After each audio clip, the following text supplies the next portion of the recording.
Okay, so obviously a lot to talk about. I just want to say first off, this is, I mean, it's still funny, but it's just a shame how people, because obviously the moves AEW's been making, with the bringing of Bryan and CM Punk, Adam Cole to the brand. Yeah, it's just like Cole has that. Those guys love wrestling, and that's what Tony Khan is giving them. Well, I'll say for the moment, but yeah, that's what they're giving. That's what they're why AEW is getting, and in the wrestling world is getting so much attention and praise,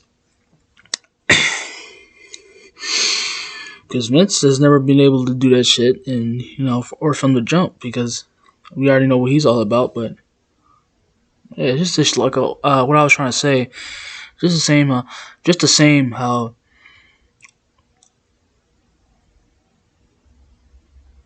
some people can't you know appreciate the classic, just an impeccable show that AEW put on tonight. Yeah, that's all it was too. Just a fucking impeccable show.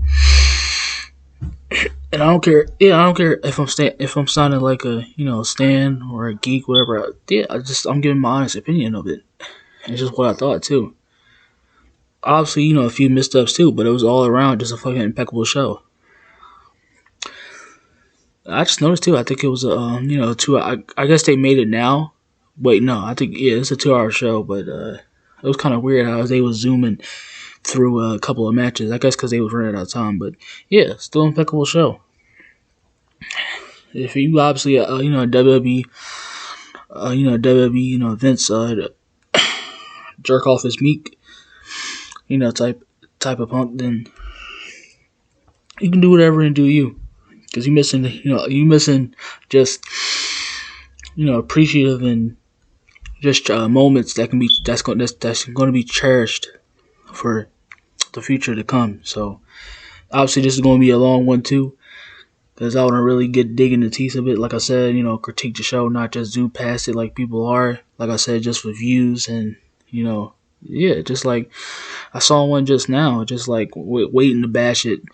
Like just because I know, like I said, I know because a certain like fan base or brand has a community, formed a community that can be very toxic, like Ariana Grande, for example, and Sasha Banks, Nicki Minaj, yeah, many more too. It's like, but still, you gotta praise where talent is talent, and you can't just be going off that. But humans are humans, so I'm gonna get into it. No, not make this any longer, like I've been saying, not any longer than it should. But yeah, going into the opener, such a classic opener. What you need to open the show, obviously, to keep the crowd intact and fully invested. And I know I said before that I wasn't digging Cole, Adam Cole, but yeah, after this, especially with his obviously he has obvious swagger, and the way he walks and talks. He kind of reminds me of the way he's acting. The way he acts, he kind of reminds me of Sean a bit. Back in when Sean was at his peak, back in his H heartbreak days. But yeah, I'm starting to like Cole. I'm starting to starting off. He's starting to rub off on me, and I'm just starting to get into appreciate his especially his charisma. I like that. Yep, so much. Yeah, it was I already know, such a classic opening. They just straight out the gates.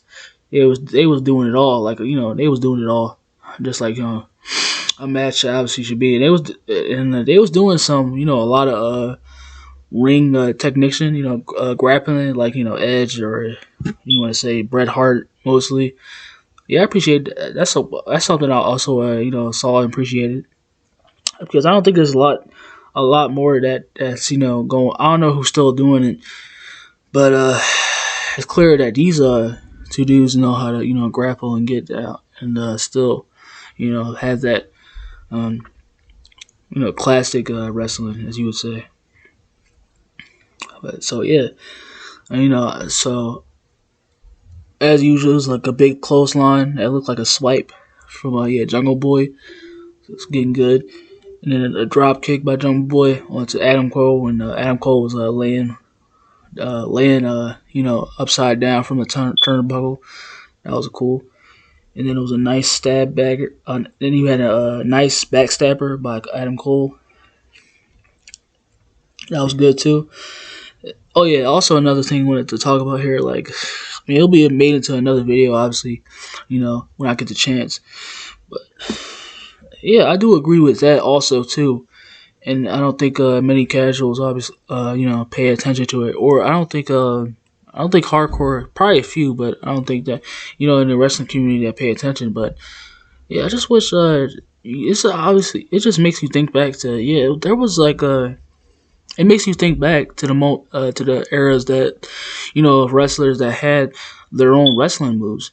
There's only a very few like Sheamus and probably Drew McIntyre. I can let me know about that. I don't really know, but yeah, like Sheamus, Drew McIntyre.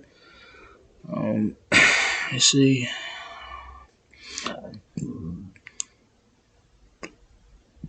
Probably a few others, but that's like the only things I can kick up for the modern era. Oh, obviously CM Punk. I can't believe I wasn't thinking about him. And yeah, it's like only a very few, and Daniel Bryan too. But it's like a lot of these new kids that's trying to get in wrestling. It's like they don't have they not. You can tell that they're just like doing move sets, and I mean they got a lot of room to grow, obviously. But it's like you can tell it's just, I don't know if it's just like if they're told, or just basic training, obviously. But I don't know. It's like especially by Dolph Ziggler and a few others. Like it just seems like nobody in this era, the modern generation, this generation of wrestling has no movesets. And that's just that's a very big loss, because I actually appreciate that too, to be your very own wrestler. It's a lot of legends that in the wrestling business that had their own movesets, like Triple H, Kane, Undertaker, HBK, Chris Jericho. Like it's like it's like a real shame that really nobody in this era that has except from several others that really has their own moveset to make that their own, and to to make them basically their own guy. But yeah, I just thought that was another thing to point out, as like a super kick by Cole to Jungle Boy, and then it was that was cool, I guess. But no, I don't really I mean, I put that down, but just moves, some of the moves too, that's just overused. And so yeah, right through the ropes. Jungle Boy fell right through the ropes to the outside mat. Then it was a Hurricana. I don't know how to really pronounce it. It was a Hurricanrana. Yeah, Hurricanrana. Because mainly Rey Mysterio does that, but yeah, I guess that's by High Flyers, Daredevils. Yeah, by Jungle Boy to Adam Cole. Then it was a ridiculous power driver by Adam Cole, leading to a kick out. Yeah, that was but yeah, it was a power driver by Adam Cole, leading to a kick out by kicked out of it. Jungle Boy kicked out of it. Yeah, that match was just, it felt like this is another one, I guess, too, which was, I feel like all openers should be like that too, especially at pay-per-view, to keep people invested and wanting to not take the eyes off the screen, not prompting them to turn the channel. Well, obviously, that's an obvious no-brainer that an opener that's needed. And then it was kick to the balls by Adam Cole, the classic heel tension to Jungle Boy. And he did his, I don't know what it's called yet, but he did his finisher. And then that was it. So, a cherry top opener. Damn, that was I did not expect to see that, but the way I've been hearing about Cole, and obviously the way I've been hearing about Cole and Jungle Boy, they've been taking in their own respective rooms. Especially Adam Cole was super over. in AEW. The moment he came to AEW, they was just the crowd was just straight up through straight up through the match, just cheering and cheering him on, roaring for him. So yeah, that was a I rated that like 4 stars. Yeah, that was an instant classic. It was wow. Not like oh, I'm sorry. Even though the main event was a straight just immaculately impeccable, such greatness, but I still think yeah, I still put this as the because that was just a wow. Just it took me out.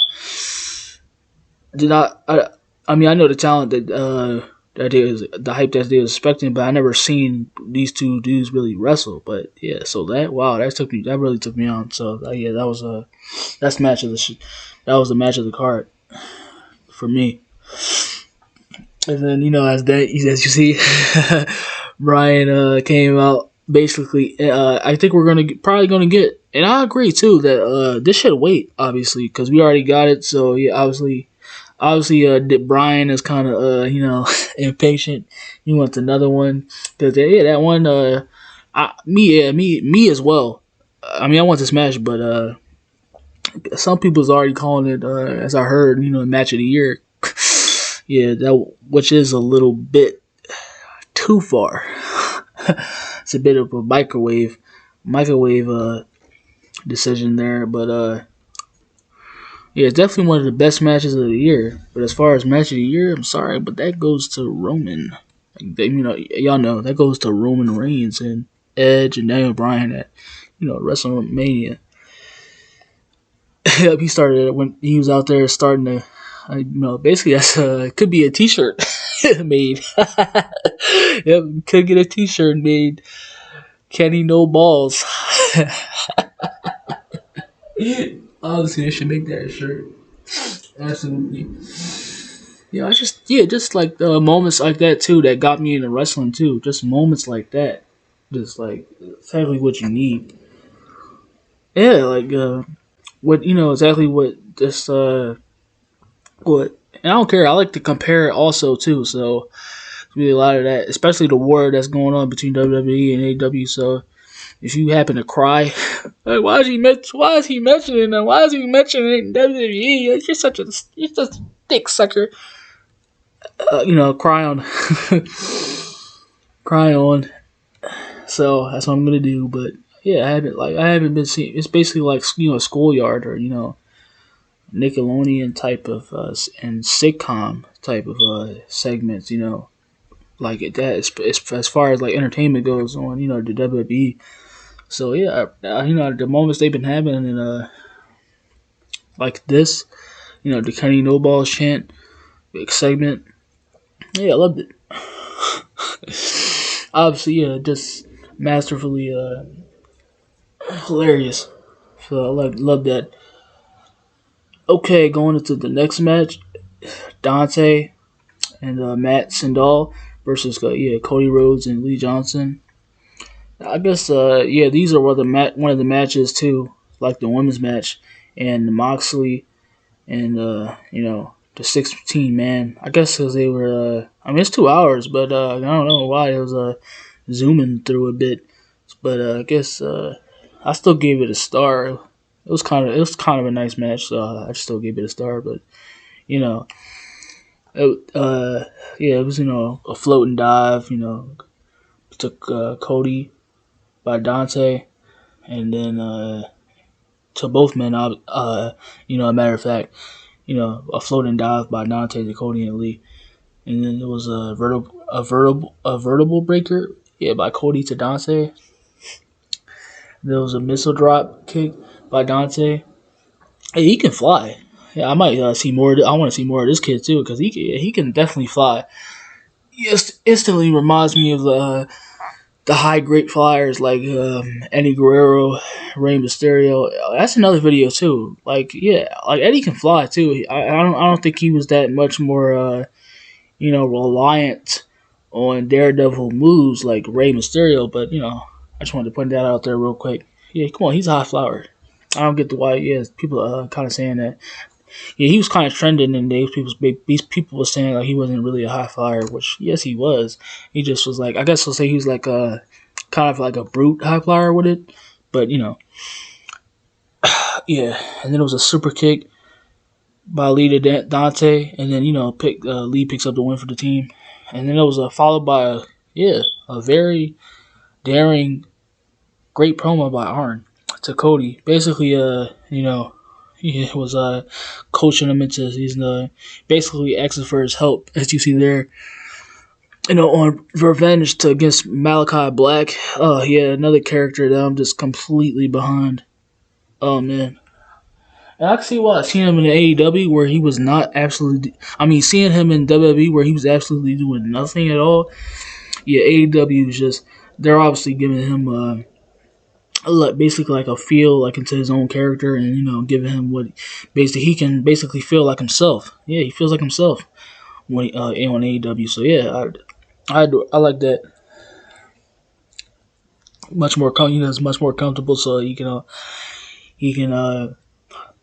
blossom into his own, like I said, his own character. But yeah, that was a great promo by Arn.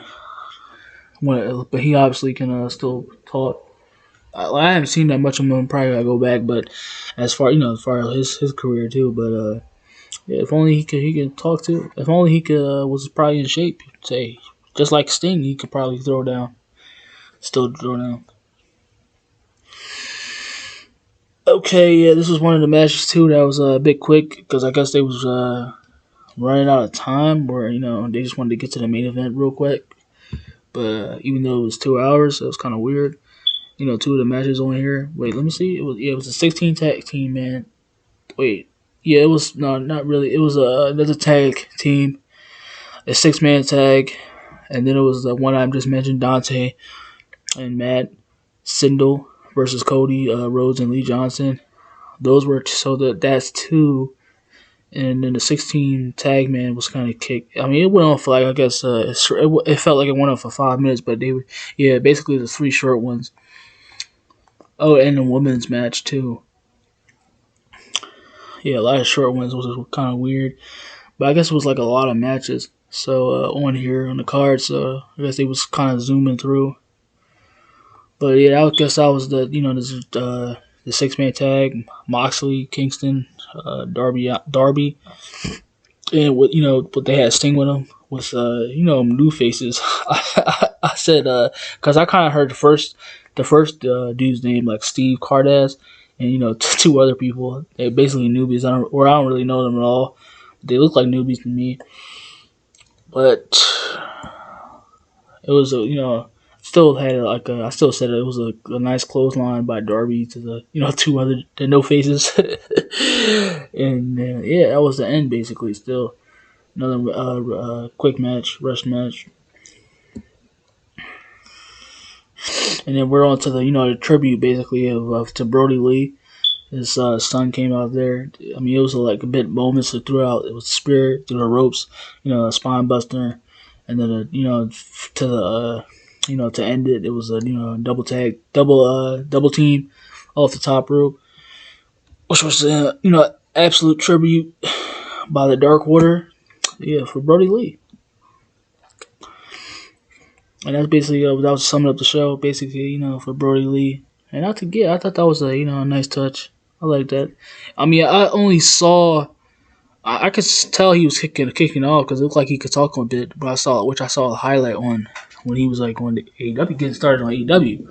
So that's kind of that. That's very sad that he, unfortunate ends to that to his passing. So, damn, that's very sad. Yeah, very much. I adored that too. That was a very nice moment. With his kid, ending the segment on somebody's back. Yeah, and they had a Brodie sign. Yeah, you can't see it, but yeah, they had a Brodie. Let me see if I can show it.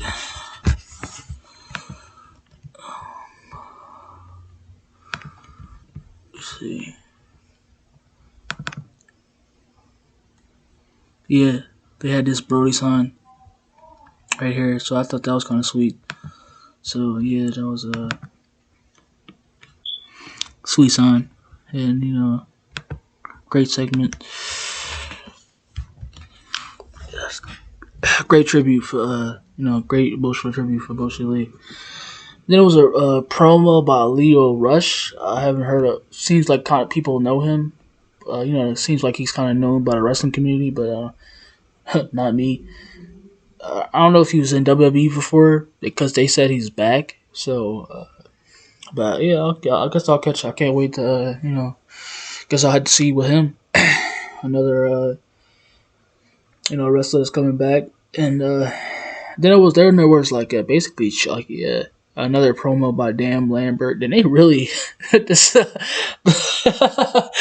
the crowds really like despise this this old boomer, whatever you call them, where basically he was coming off like a basically like a mean old narcissistic asshole of a high school football team coach. And it was like, yeah, just like pretty much the crowd, and they said it was chanting, shut the fuck up. Shut the fuck up. Damn. Wow. I don't get the hate for him, but I kind of saw him in that one promo back where he was like on top of just next to the, like, I call it a sky dome, and he was like on top of the very top to the where in the seats like there, he's like very on top kind of promo. That's like the first time I saw them, but yeah, you can honestly cut promos because they was chant. That's that heel heat, and then yeah, it was like a promo. It was a very shattered promo. Yeah, by Dan and Ethan Page. I guess that's the just dude. I don't know if he just debuted or they just basically another star that look like he can throw down. But yeah, that sure stuck to the crowd. They was like straight up just mocking them. But yeah, just another moment I appreciate.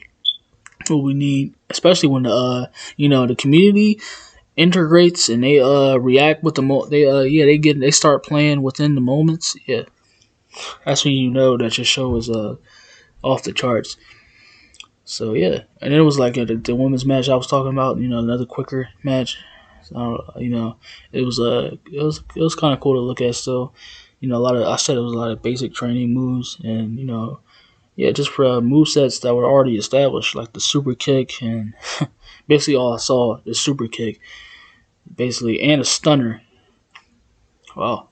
Oh yeah, another stunner, another move that was new to the show. Yeah, just like these new kids don't have their own movesets. They can't come up with a moveset that's their own, so that's kind of, like I said, that's kind of a shame, and it's like that's not how you build your own into a global star if you want to make it.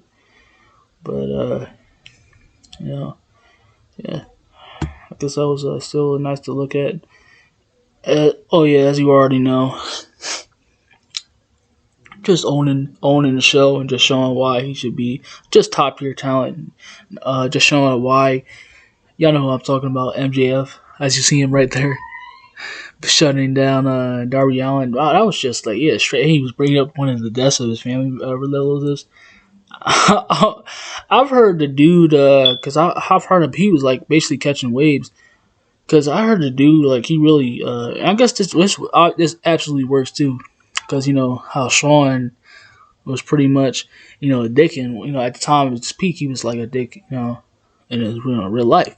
So yeah, those real life character, act the character, they can tremendously benefit too. Because yeah, like I said when I was talking watching the show on Twitter too. Yeah, he's definitely one of the top heels of just now looking at him there and just watching him cut. He has it all. MJF has it all. Just one of those stars too that has it all.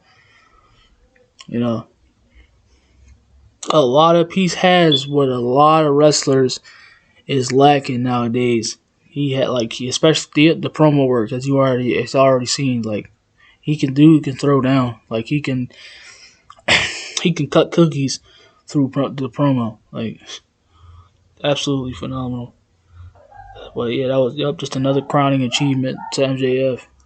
He said, yeah, he got about Brucey on speed dial when they said that. And the CM Punk said everybody has Brucey on speed dial.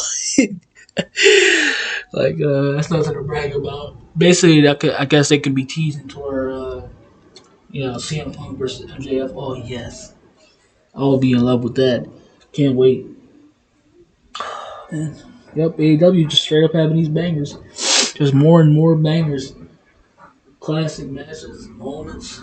Oh yeah, they definitely are a favorite to me.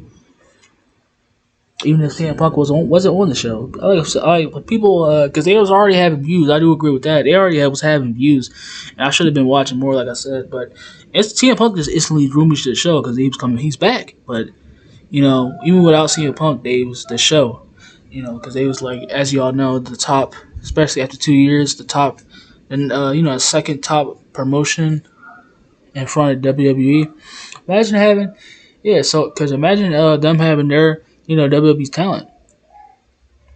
It's also to a point where I just want to note too that Vince is just very, just arrogant, and just dastardly arrogant and not giving a fuck. I guess because he really don't care. I mean, yeah. I will probably see when that day comes, and I'll be talking about it. Like I said, like he's never given a fuck about wrestling, and he's a businessman. He was in it for the money and the money solely. He just happened to be at the right moment and gave us the moments. Obviously, the cherished gave us the moments. I'll talk more about that in another video, but yeah, giving us the moments that was at the moment the right time, but. Like I said, at like a 10, famous like him is like they're a businessman when it comes all down to it, and yeah, he's basically he's honest too, which that I kind of honesty is definitely key, but I'll still get into it. Oh yes, so the main event this might have to be a new video too.